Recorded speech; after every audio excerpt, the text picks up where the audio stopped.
Are talent attraction and retention or improving employee engagement on your radar? If so, building a healthy culture is a critical first step for unlocking potential and driving long-term success. Tier 1 Performance offers several free resources to prime your thinking, assess your culture, and help you get started. If you want to maximize culture to support high-performing teams and thriving organizations, connect with Tier 1 at tier1performance.com/culture. Welcome to the Accidental Trainer, a podcast where you'll hear firsthand stories and tips on how to start and grow your training career. Hello, everyone, and welcome back to another episode of ATD Accidental Trainer podcast. I'm your host, Alexandria Clapp, and today we have with us Dr. Karl Kapp. He is a professor at Commonwealth University, Bloomsburg campus. He's the author of several books and a go-to instructional design and L&D expert in our field. I'm so excited to talk to you today, Karl. Alexandra, so glad to be here. So thanks for having me on this snowy day. Yes, it is snowy and it is right in the beginning of the year. And we are going to talk about your predictions of 2024 trends. But before we jump into that, I want to chat a little bit about your career.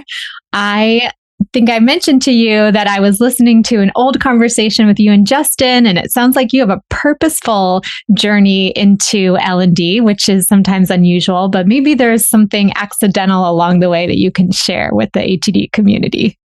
Yeah, so it was purposeful after I accidentally stumbled into the field and asked somebody, like, what is this field? And they're like, oh, it's instructional design. And that kind of literally changed my whole life. But as I was working at this company, it was called, at the time, Applied Science Associates, ASA.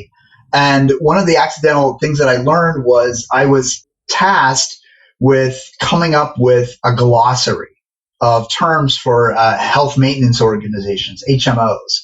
And so there were about 4 different glossaries that I had to put together.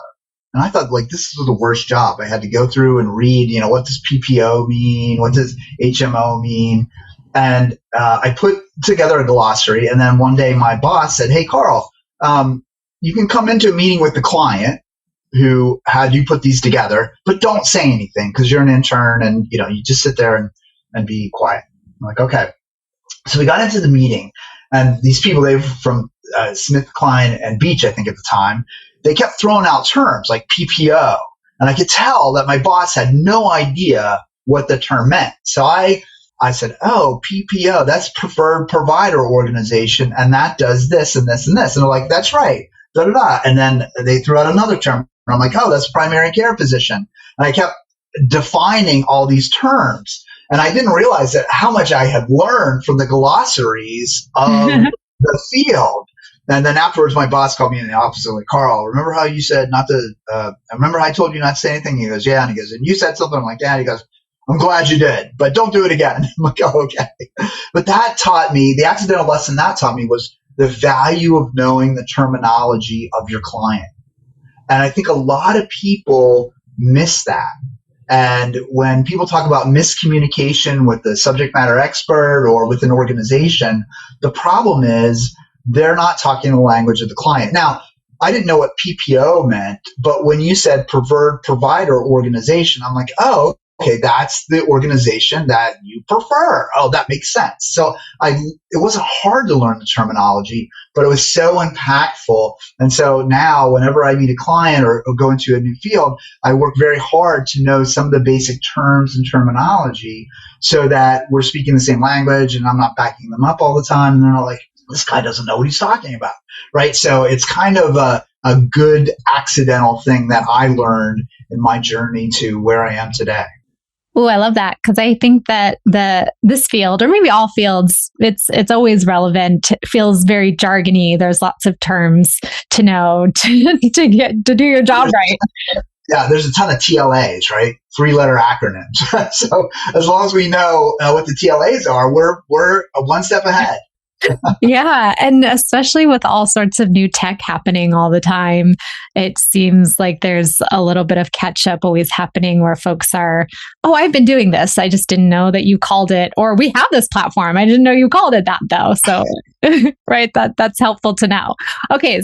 I want you to share a little bit about your process first for how you discern trends. You've been a go-to expert for the ATD staff, ATD community for years and years, way predates my time at ATD. And I want to make sure that I'm still going to you and learning from you. And I know that you have an interesting way to go about it. So I just want to pass it over to you to help set up the scene before we talk about predictions or trends for this year. Okay, thanks. So first of all, thank you for that very nice way of saying that I'm old. I like how you work that in there. My thought always is that trends are really a convergence. And I think a lot of times people only look at one thing. They only look at technology, or they only look at what's happening in the field and they don't look outside the field. So I always try to look at certain things that are happening. I try to, of course, look at the technology, but also what's happening in the larger society. So if you take something like the adoption of smartphones, they were adopted way outside of learning and development before, because first of all, we as consumers had these really cool things. We're like, oh my gosh, what can we do with these? And then, learning and development kind of caught on there. So society, definitely what's happening. And then I like to look at the research.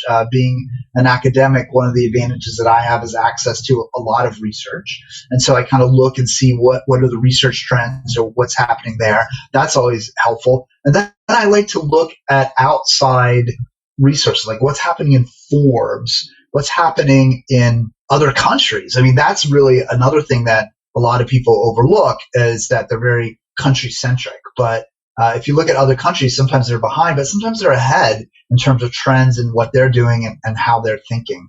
So my process is kind of like gestalt all that. I have a huge on my phone. I'm always bringing it on my feed. I'm always like saving this, and I have about probably 20 or 30 different an AI category. I have an education category. I have a research category. I have all these categories that I kind of look at, and then every once in a while I'll go back and read the articles and see what's going on there. So I try to take a large look and try to think about what are relationships that other people might be missing. What about people using like their smartphones? So maybe that is a place to start. Is that a prediction? Is that a trend? Is that mobile is coming back? Well, I see a lot of the mobile capability of a phone moving to our glasses. Oh, okay.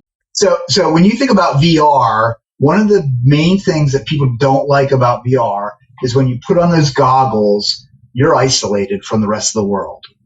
And it's kind of scary to be isolated from the rest of the world. And you don't know if somebody's going to sneak up behind you. You don't know whatever.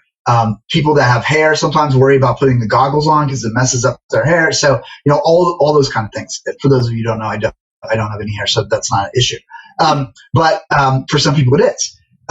But if you take the capabilities of your phone, like being able to read a QR code, being able to do augmented reality, being able to give you location-specific information, being able to give you step-by-step instructions, that's all going to be moved to your glasses. It's a matter of time, and it's going to be cool because it's Ray-Ban, right? And I just pick Ray-Ban because they're working with Meta, but there's going to be others.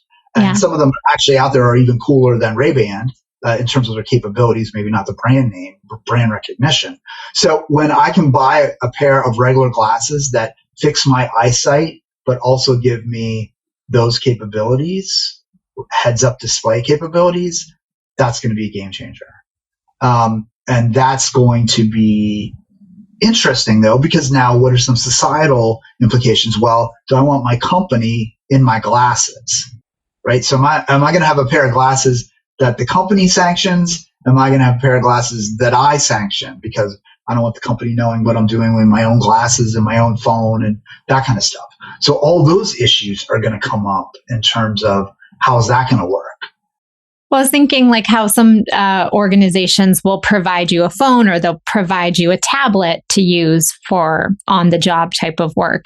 So it made me think if there's going to be some type of on the job lenses that you get provided. And it's a combination of things. I'm hearing you're talking about mobile capability. I'm thinking like extended reality type of lenses, but is there a possibility for them to have, there's the capabilities that you experience on your device, then AI maybe would be a part of that, or not yet? Yeah, no, I mean, it's coming together. So AI will be a part of it. So if you're like, for whoever still uses a phone, if you're about to have like a phone conversation, you could literally say, hey, show me a difficult phone conversation with somebody who's I'm upset with about this, this, and this. Boom, there's the words. I could almost then read it as I go through that conversation. Now, in some ways, that's a huge advantage because now I'm more comfortable with this phone call. And in some ways, it's dehumanizing, right? It's not me having an authentic conversation with you. It's I brought up an AI conversation, and now I'm kind of reading that conversation to you. So in some way, it's simultaneously exciting, but also terrifying because do I really want to have a conversation with someone about a difficult topic that I sense that you're reading it? I mean, the next fight's going to be, oh, you're reading that to me. You don't even care. You didn't even take the time to think about this yourself. You're just reading it. And so now we've got those kind of issues.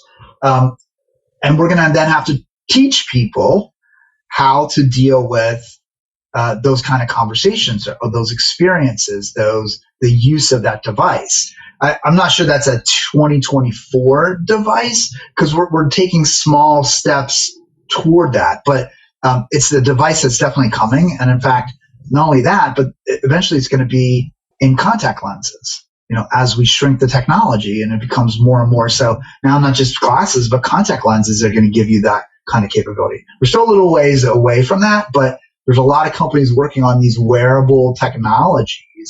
Adobe gave their Primrose example, I think, sometime last year, where the dress that the woman used, based on AI, changed pattern. Yeah.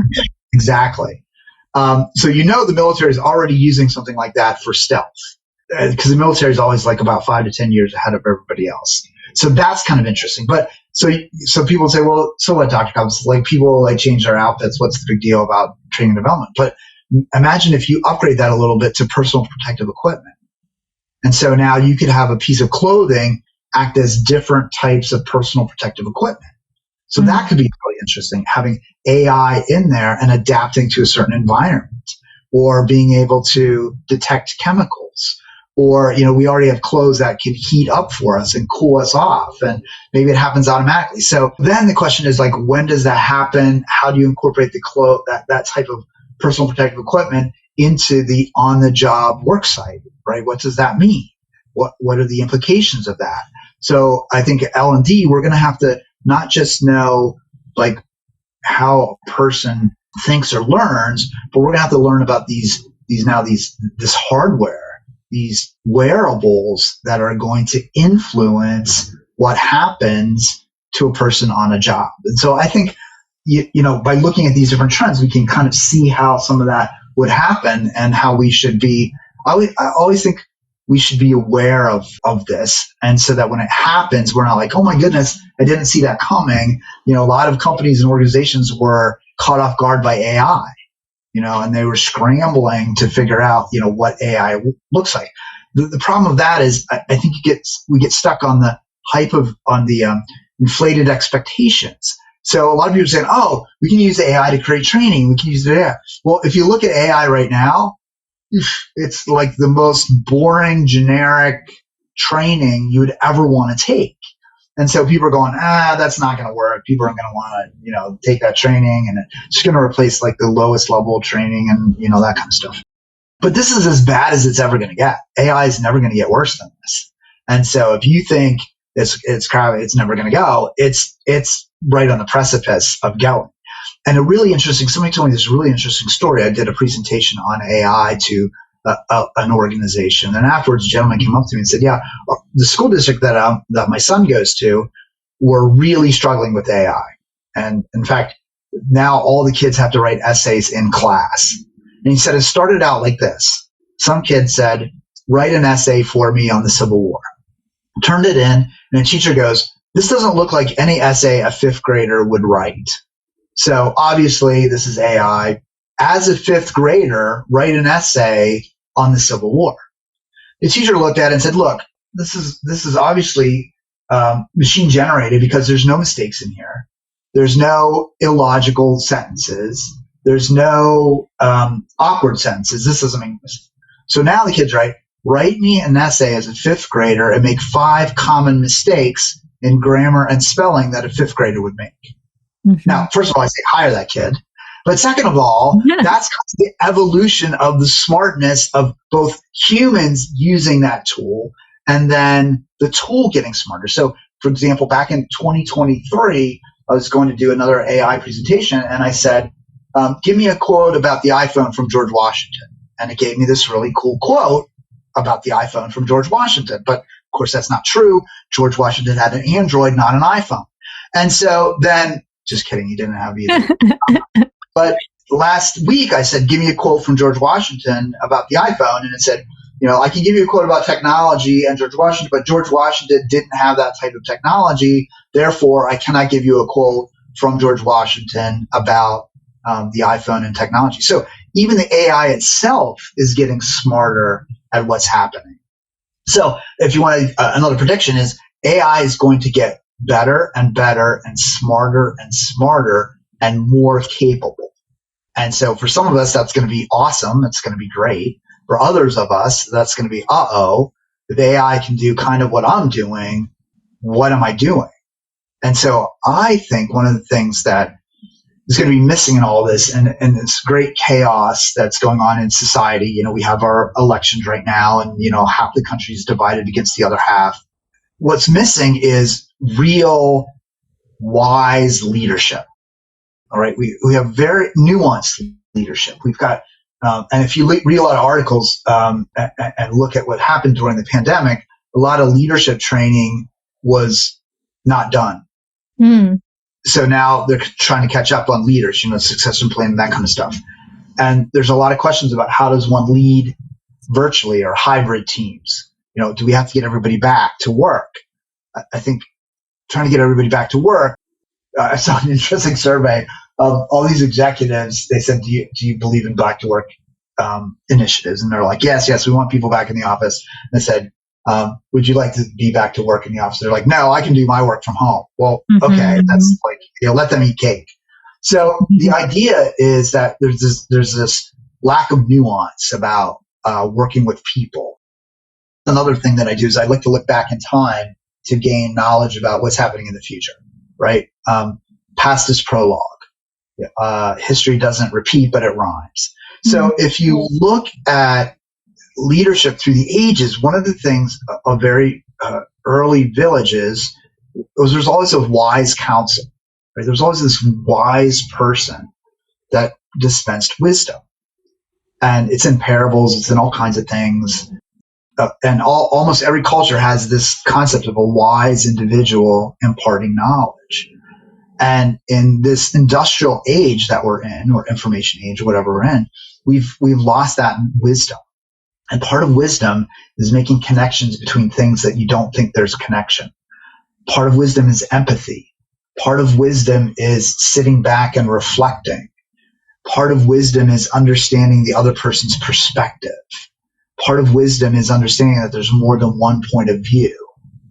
Part of wisdom is understanding that there's more to an organization than pure profits, right? All these goes into wisdom.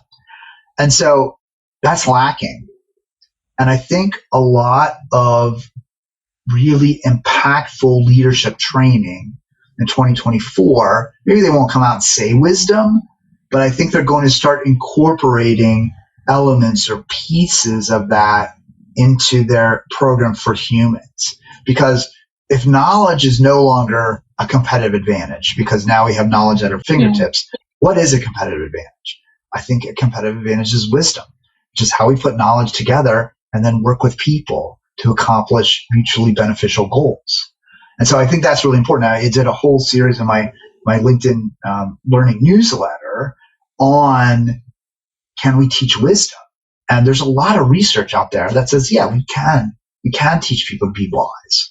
Maybe not as wise as Obi-Wan Kenobi or Yoda, but we certainly can teach people a certain level of wisdom And that's what's different than a machine or than AI.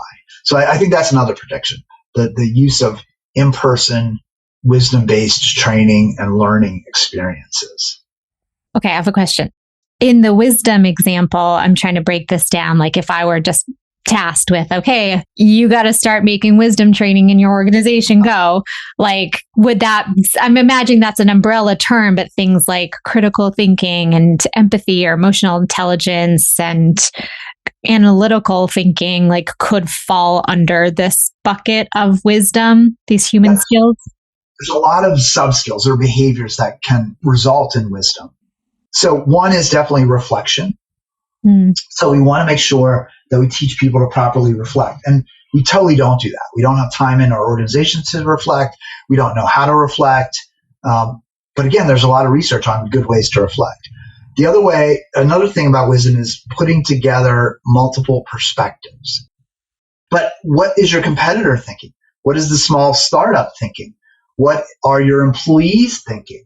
What are your customers thinking? And a lot of people don't gain these perspectives. And that's another reason why I'm known for games and gamification, also because games allow us to think the unthinkable, right? They allow us to think in a different way, safely.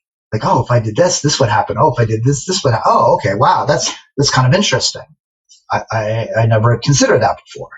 And I think in an environment where, again, we're racing all the time to get to wherever we're going, stepping back and putting together those pieces and perspectives is really important. And there are exercises that you can do to think different perspectives. There are elements that you can, checklists that you can go through before it becomes automated. Again, there's a bunch of research out there. I highlight some of that research in that series in my newsletter. There's a bunch of research out there that can help you get to the next level without having to be like, the old guru sitting Indian style on top of a mountain.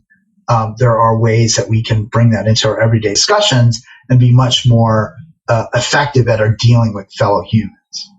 Okay, so my notes right now are, and maybe I'm packaging this the wrong way because I feel like there's a lot of interconnectedness with the things that you're talking about, but I have the lenses, the wearable lenses or hardware.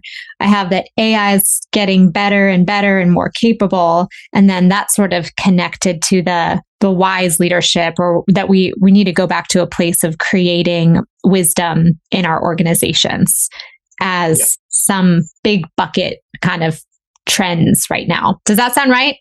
The one thing I want to say about AI is my prediction is that there's going to be tools that are going to create a course from start to finish.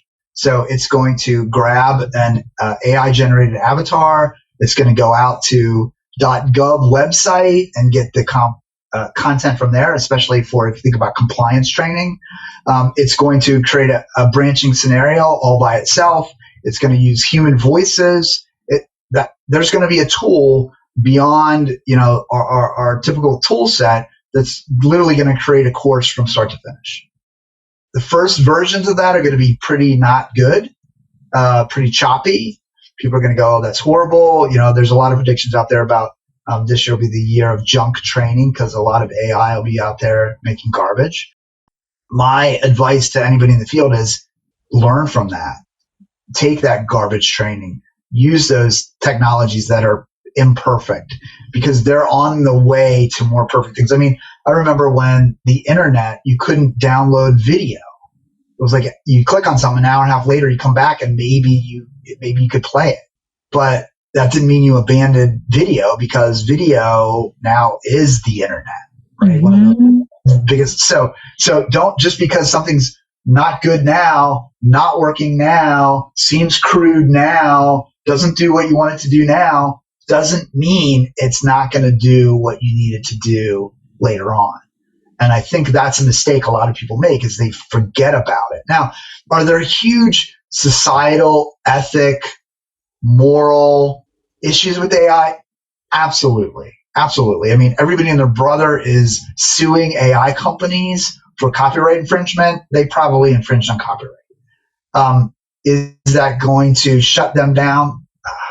I don't see it. There's way too much money at stake. they're going to find some kind of compromise, or somebody's going to, it's not going to be shut down. So, there's another saying that the instructional designer is not going to be replaced by AI. They'll be replaced by the instructional designer who knows how to use AI.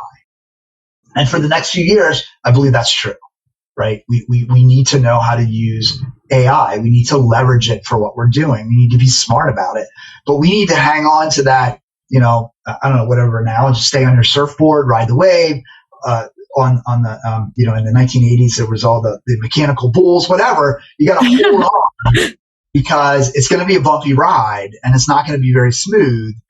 But in the end, I like the surfing analogy because in the end, it's going to get you to the beach, right? So riding all those waves, crashing on the waves, going underwater, swallowing salt water, all of that's going to happen. But eventually, we're going to land smoothly and aesthetically on the beach. And that's where AI is heading. Now, predictions are notoriously difficult to get correct, especially timing wise. But I may be a little later. I may be a little more enthusiastic or a little earlier. But eventually, what you're going to be doing is just verifying that the AI created the right course in the way that you wanted it to create. That's exactly what I was going to ask you is, so you've gotten to the beach, which is AI is better. Like, what's the ID doing? What's an instructional designer or L&D person doing when we've gotten to that point? Because their role has changed. It's definitely changed. So one of the things I think, so there's a couple of different things that I think is going on. I think it's exciting. I don't think it's scary. I mean, ID people have changed since the beginning of time, right? When I first got into instructional technology, the technology was the methodology that you used.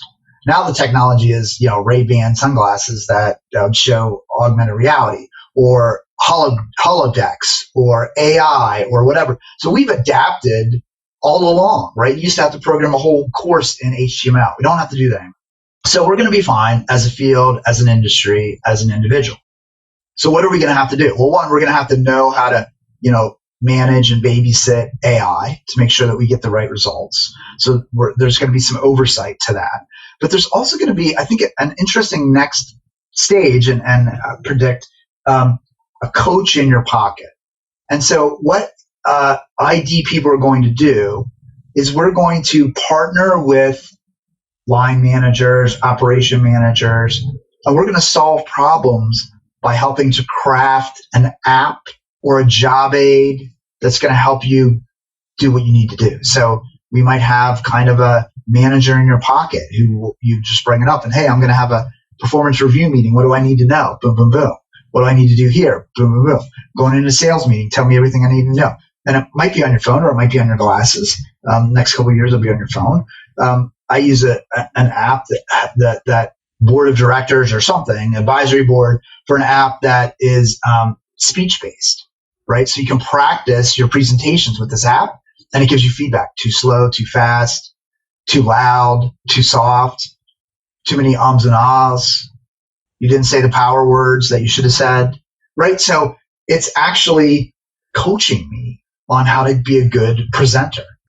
That's really valuable. There's others coaching you on how to be a good manager based on your management style or what you like to do. So I think instructional designers are going to be teaming up with people and helping to craft and create those apps, which I think is going to be kind of exciting. We're also going to go, I think, into more leadership training, which I think is kind of interesting as well. I think we're going to go into one of the things that drives me absolutely crazy about learning and development is that when I was growing up and I wanted to get better at something, everyone that I talked to said, practice and you'll get better. Practice. So I practiced, and you know what? I got better. Then people get into organizations and they go, I don't need practice on sales. I'm the best salesperson ever. But really, you're 2 years into the job. I don't need practice on troubleshooting technology. I know how to do, there's no practice in organizations. Drives me crazy. Why don't we practice? So, because we suddenly Shazam know everything? That doesn't make sense.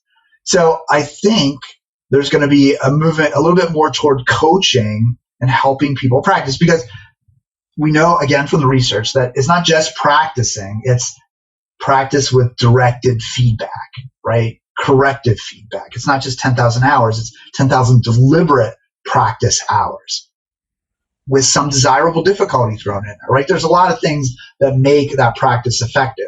We've got to learn that, and we've got to apply that, and we have to help people practice. So I think that's going to be, so practice either in an app, but also face-to-face. Then the other thing I think about L&D is it's the conduit of culture in an organization. There's no other department that really touches as many people as learning and development, right? Accounting, I mean, everybody gets their paycheck, but you can't name who signs your paycheck practically, probably, or who does the accounts receivable, right? Marketing, they're externally focused. Operations, that's one part of the business. Sales, they're externally focused, right? So who touches everybody? Learning and development. So we are the conduit of culture, and culture comes from learning, right? You learn certain cultural norms. So one of our responsibilities is going to be to convey and to continue the culture of the organization, which is going to become even more important as we have more and more hybrid work. So we're not meeting each other like every day at the water cooler. So how is culture conveyed, right? So I think we need to take ownership a little bit more of what is culture, of how does culture work. Yes, culture comes down from the CEO and from the leadership, but we've all played that telephone game, right? Where you whisper in one ear or another, and by the time it gets to me, it's completely different. And so an executive thinks they know what the leadership is, but then it's conveyed different. So we have to catch that ball and say, oh, hey, wait a minute, this is not the message that we want to send. Let's reconfigure that message and do it differently. Sometimes learning and development is successful in that, and other times we're not, especially if the leader is very charismatic, but very temperamental, and they get things done, but they leave a lot of damage behind. And I think, if we look at society, one of the things that we in the Western society look up to are these crazy leaders, right? Oh, they're eccentric, they're crazy, they do this, they do, like Steve Jobs had a reality distortion field.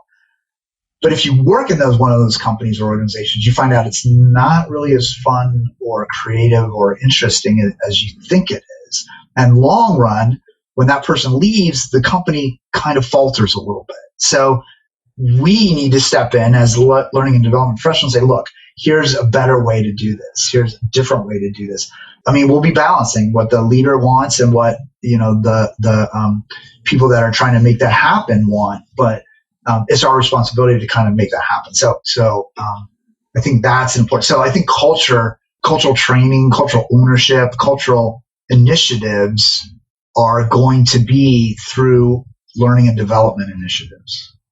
It's interesting because we're still a few years into folks being in hybrid organizations, and there still seems to be a cultural identity crisis.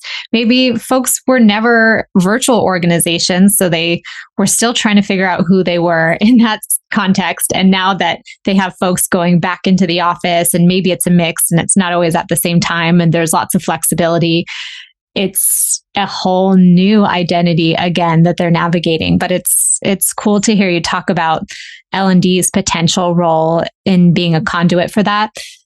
And also just the interconnectedness of the things that you're talking about, how working on these leadership trainings and this wisdom trainings and these things that could help enable and push in a positive direction what that culture looks like. I think good writing is transitions between one paragraph and another. And I think effective learning and development is a transition between one idea or concept and another, and connecting those concepts together. And if we just look at one thing, we become very myopic. And so we have to step back, which is a hard thing for people to do. There's a futurist named Daniel Burrus, and I think he's a wonderful futurist. And one of the things he said, two things that I always stuck with me. One was, he said, always predict the predictable future. I'm like, well, what does that mean? Well, you go back to William Gibson, who wrote Neuromancer, and said, the future's already here. It's just not very evenly distributed. So if you look hard enough, you'll find the future. It's just not everywhere.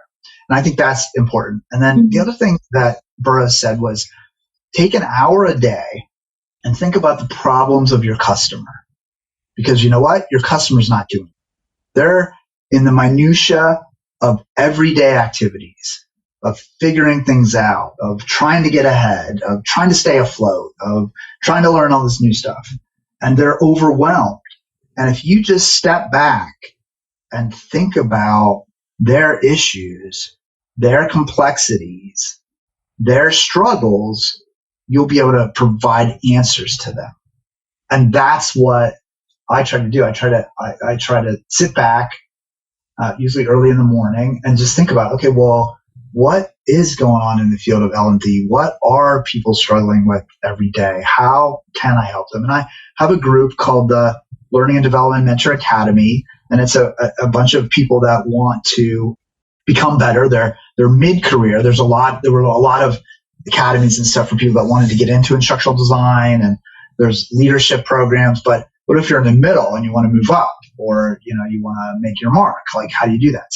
So there's that group, and we get together once a month, and we have subjects and stuff. But we also talk about what's going on in our organizations, what's going on that we're struggling with, and what are we trying to find out? I mean, that's one of the first places I found out about the number of, it's shocking positively, the number of organizations that are bringing or have brought some form of ChatGPT behind their firewall and what they're able to do with that. That's kind of exciting. And it's changing how their L&D organizations are working. And what does that mean? So I think that's important. The other thing I want to say about AI, because it's on everybody's mind, is it's not one thing, right? So people say, oh, well, ChatGPT, it's a large language model. It takes something, get something out. Okay. So there's privacy issues. Yes. There's copyright issues. Yes. But if you use Adobe Firefly to get rid of your background in a picture, that's AI. But it's not the same. There's no security issue there. They're not sharing any data. If you use generative fill to fill in an image, that's AI. It's different AI. The huge AI that I think we're all missing, we don't talk about as much, is predictive AI. That's going to be much more of a game changer than generative AI, because now we're going to be able to predict with some degree of accuracy certain human behaviors. And we're all ready to do that. Like, we've all heard the story. I don't know. I've heard a story about this young woman, was on Facebook all the time. And then based on what she was posting and everything, she started getting maternity advertisements at home, mailed to her at home. And her father's like, well, what's going on? Whatever. And it turns out that Facebook knew she was pregnant from what she was posting and how she was posting and that kind of stuff. So they're predicting that you're going to need, if you're pregnant, you're going to need, certain things. So it's already being done and it's possible. Now that's kind of, I would say, a little, it gives me the creeps a little bit that they can do that. But on the other hand, what if I could predict behaviors in terms of someone who's ready to be promoted, or someone who's ready to take up a leadership or a larger project, or somebody who's able to go out now and visit customers where they couldn't before, right? So all of these things are going to be at our fingertips with predictive AI. And just like any tool, there's a little bit of danger there, right? There's people that break the mold. So we'll go back to the game thing. So in World War II, Admiral Nimitz said there was no World War II battle that wasn't gamed to death, right? Every battle in World War II, they war gamed. Oh, what would happen at Midway if we did this? Oh, what would happen if we did this? He said the only thing we couldn't war game was kamikazes. You just didn't foresee kamikazes. That makes me think there's always going to be kamikazes, right? There's always this outlier that data is not going to predict. I mean, that's what makes us human. It's aggravating sometimes because people are weird or different or strange, but that's what keeps us as a species moving forward, being weird, different, and strange. And so data can't always capture that. So are there going to be problems capturing, like, oh my goodness, this person is the best salesperson ever, but the data doesn't back it up? Like, why not, right? So there's always going to be those outliers. But organizations tend not to work on outliers. They tend to work on the mass in the middle.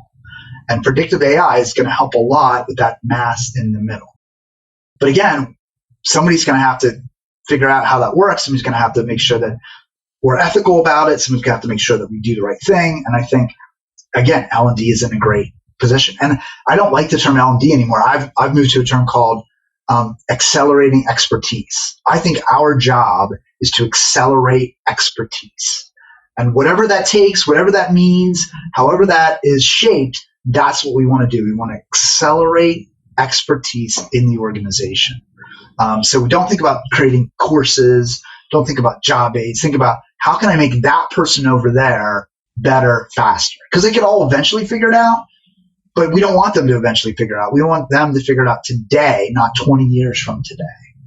So how do we do that? And I think that's our role, accelerating expertise of organizations. I love that.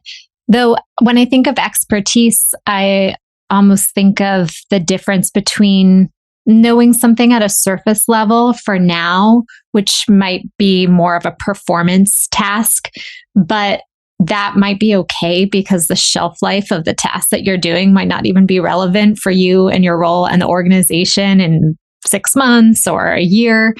And does that matter at all? Or is it just easier to still versus expertise where you need to know far more than surface level performance ability. There needs to be a lot of knowledge there, much deeper down in the iceberg to be able to do it well and to do it in a nuanced way. That to me is the expert.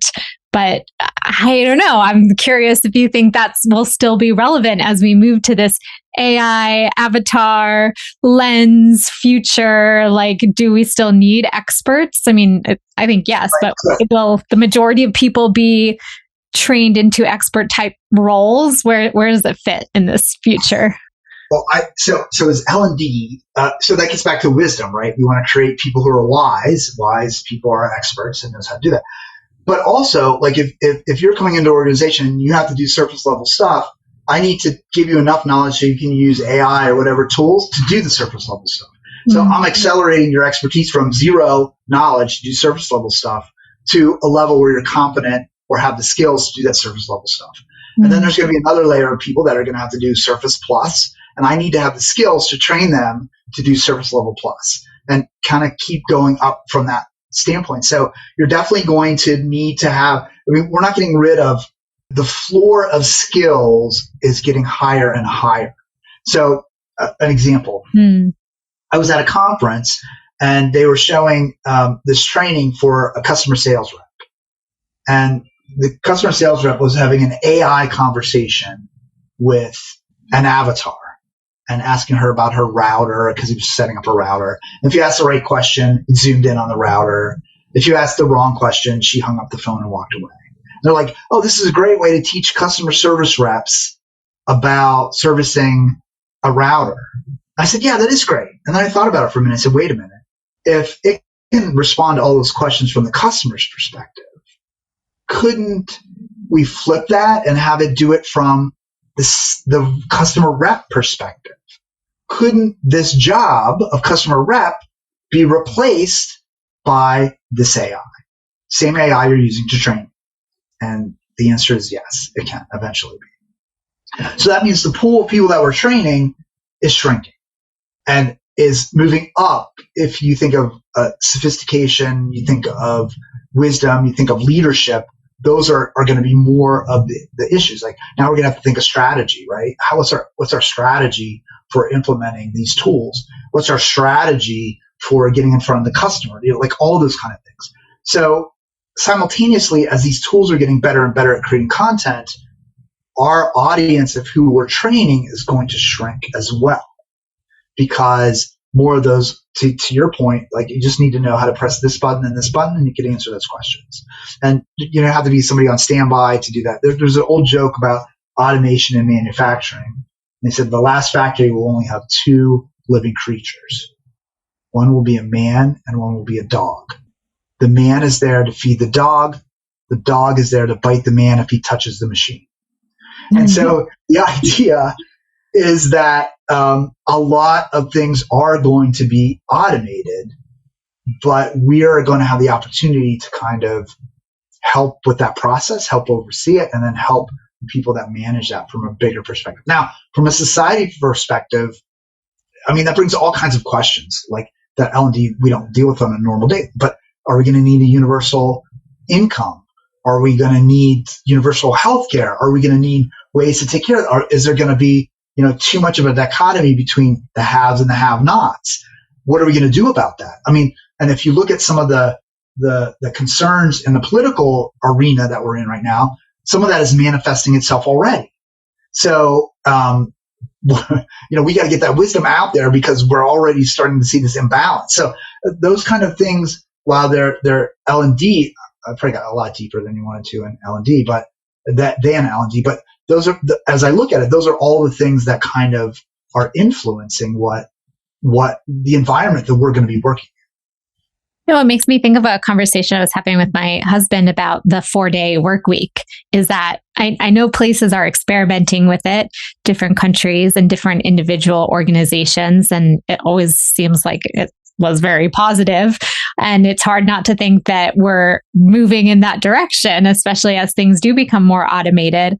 I'm curious what your thoughts are as you are going broad and you're connecting like what we do in L&D and the themes that we should be looking at with, again, back into our society, which I think can only be a good thing. I think so.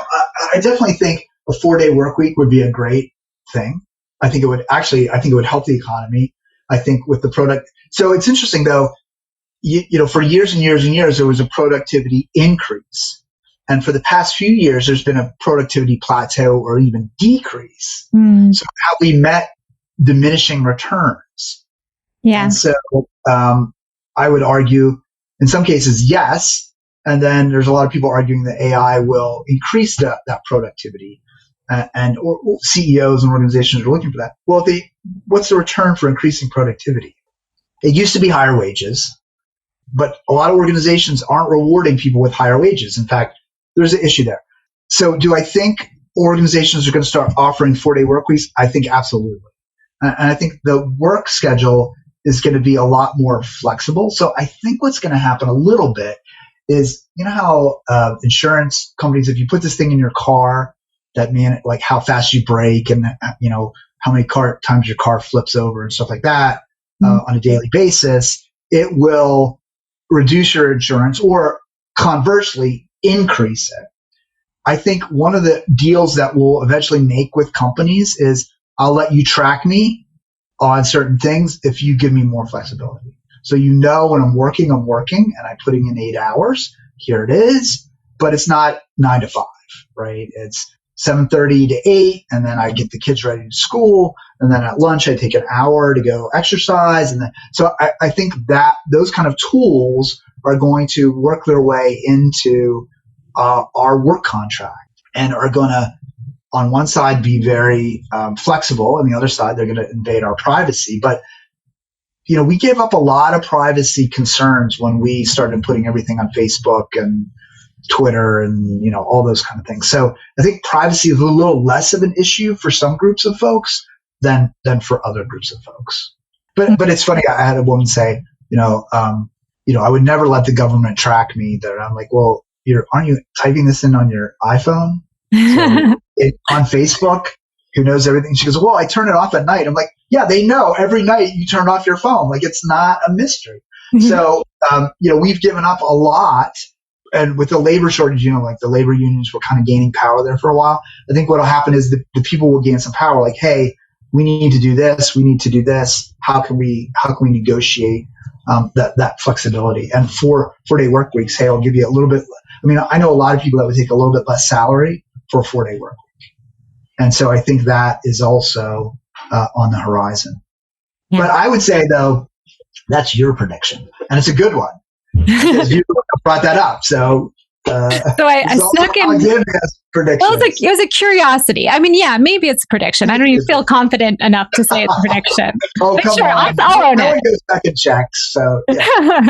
I'm going to give you credit for that one. Oh, okay. Thank you. All right. Well, I know we're running out of time. I have like 1,000 questions that I could keep asking you, but we'll just put in a pin in it for now and know that we'll just have to come back to you and keep asking you questions about this. Thank you so much for sharing all of your ideas and how you pull it all together. It's so intentional and so much fun to listen to. But I want to go back to focusing on you for a moment. What are your learning goals this year? So, one of the things I really want to do is more on artificial intelligence. I think that's everybody should be learning about that, playing with that. I've been playing, like I said, with an avatar of myself. So I think so I want to learn that and figure that out.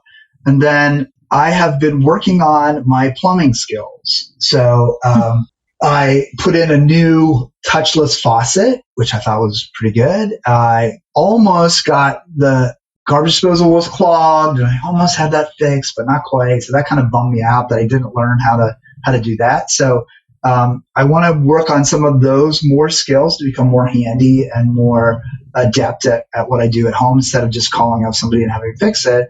I want to try it and see if I can do it myself. So those are my learning goals. And then, long term, in the field, continue to learn how organizations are adapting to the changing climate on so many different levels. And I don't mean like climate change, but I mean, the competitive climate, the technology climate, the political climate, the government climate. Like, how does all that continue to work and continue to shape what we do in the field of L&D, and then pass that information on to my students? What a treat to be your student. Okay, this is a good segue into where can folks find you and keep up with your activity. You mentioned before your newsletter, and we will definitely include it in the show notes. But tell us, where can people continue learning from you? So LinkedIn is a good place to catch up with me. YouTube, I have a YouTube channel that I post occasionally on, and got some really interesting. I have an AI for instructional designers on there. I have the unofficial unauthorized history of learning games on there, which is a lot of fun. I have a website, karlkapp.com, KARLKAPP.com, that needs to be updated, a little like the Shoemaker's Kids. And then I have the L&D Mentor Academy. So if anybody is interested in joining that, let me know. It is for fee. So sometimes people get really upset when there's a cost, but things cost money, technology, software, et cetera. And then you can also, I'm still on X, but I may be dropping X, but I think LinkedIn is probably the best place to do that. And if you're thinking about earning a master's degree in instructional design and technology, Commonwealth University at Bloomsburg, we have a 100% online program. It's a lot of fun. I've got a bunch of books, as you mentioned, LinkedIn learning courses. So if you're on LinkedIn Learning, most corporations are, got a bunch of courses on there that you can check out. And if you really need to reach me, you can reach me at karlkapp@gmail.com. You've given it everything. This is awesome. Thank you so much, Karl. It was such a pleasure. And I look forward to continuing to learn from you throughout the year. Thank you. Thanks. Thank you to our sponsor, Tier 1 Performance.